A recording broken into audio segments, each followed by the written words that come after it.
Now, Tom O'Brien. Welcome, folks. This is Tom O'Brien of TFNN. We go 5 days a week. We go 9 hours a day. We go 24 hours a day on the internet at TFNN.com. Always remember, folks, whatever you think about, you bring about. Whatever you focus on grows. But we've had a great day, safe day. Of course, let's make it a great night.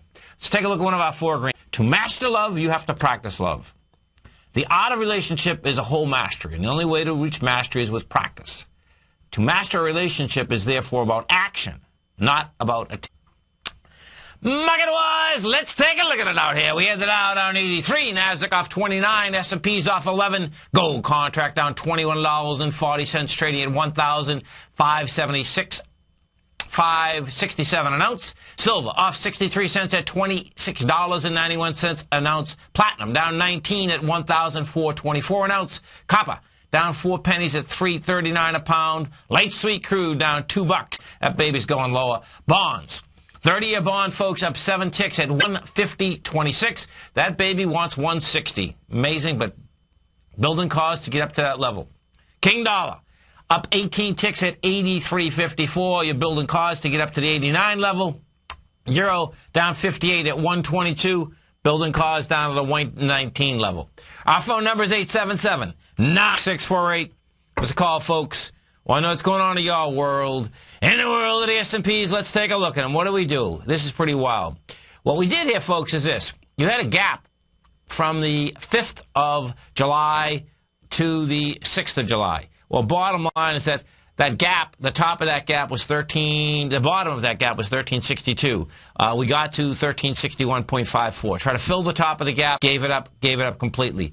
With bar, a price on June 29th, the S&P had gone from 1330 to 1362. It'll get on to the end of that bar. And it's like a magnet bringing it down once you get halfway into the bar. Well, what we have here is this. You got a low out there of 1336 today. You did 1331. This is not done yet. This leg here wants to get down to about the 1315 area. Now, at the 1315 area, you know, that's when we're going to be able to really tell that, okay, is this going to continue, meaning right away, build some more cars in order to get the lower price. My take is that the downtrend is in place in a large way. We're going to see the rest of the summer into October, September, October, 15. And this is why. When you gap, what we have done is this. When we took the first leg down off the highs in May, you know, the S&P, you know, went from that 1420 down to the 1280 point.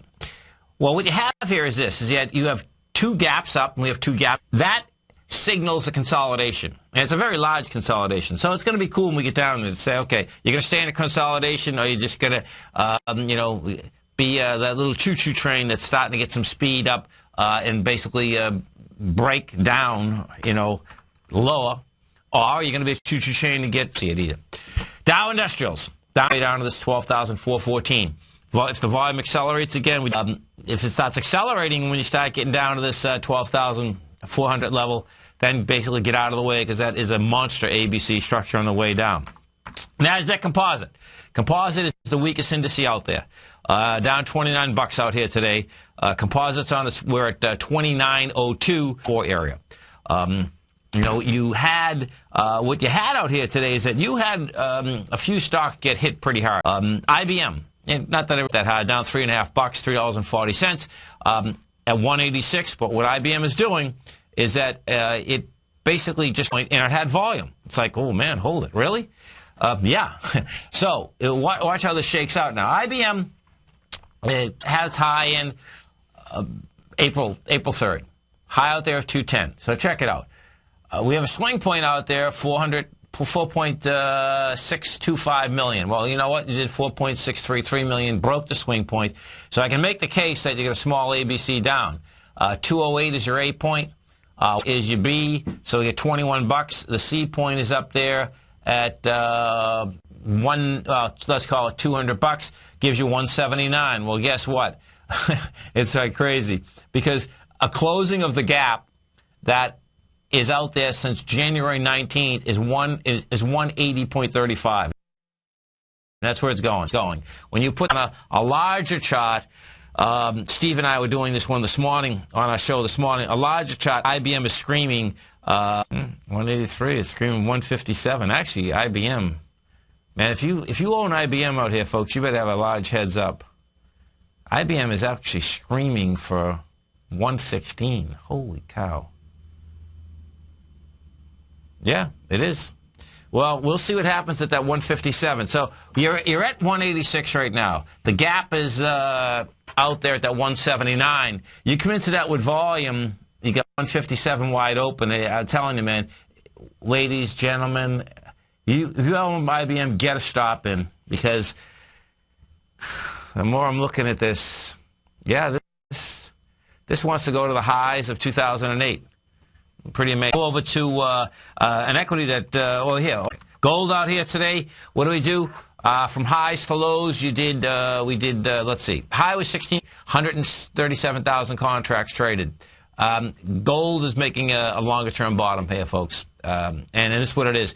Each and every time, and I love this each and every time it actually does it, the volume is contracting. You know, they will kill it on price. There's no doubt. When long-term bottoms come in, and in this particular case, in the gold market, this is like the third one in the last 11 years. That's my take at this point anyway. You know, we've been consolidating for a year and a half. It doesn't mean gold goes to highs either, but we're going to see some action here. And just the way it's trading, it's telling me we're going to see action. Why? Because this is how they like to come in. They like to get signs of strength. They like to pull back continually, drive everyone up a wall, and then you basically get about 30% moves in the indices for a couple times. You get a 30% move, pulls back again, you know, gives up 20% of that, gets another 30% at the bottom, pulls back, gives up 20% of that again, gets another 30% move, 40% move off the bottom, might pull back 20%, then gets another one, and this is in the context of and then all of a sudden, boom, then it takes off again. So it's going to be great watching it. That's the bottom line. Gold Corp. So we look at Gold Corp. So what do you have? So watch. Gold pulls back that much. Well, you know what? Gold pulls back 87 cents. And what's that all about? What it's all about, folks, is it's about the strength of the U.S. dollar in correlation to the gold price, in correlation to the price of the currency that the companies are doing business in. And what you have, these companies that they're doing business in is getting, and that's what it's all about. 877-927-6648. Let's go over and we take a look at the good old bond market. Bonds out here just refuse to back down. We're at 150.27 right now. You know, that 152.19 I suspect is going to get tagged. And what you're going to see is that if we actually get an acceleration, a fast acceleration down, then you're going to see money run into bonds in a huge way. This is Tom O'Brien. This is TFNN. You stay right there, folks. We're coming right back.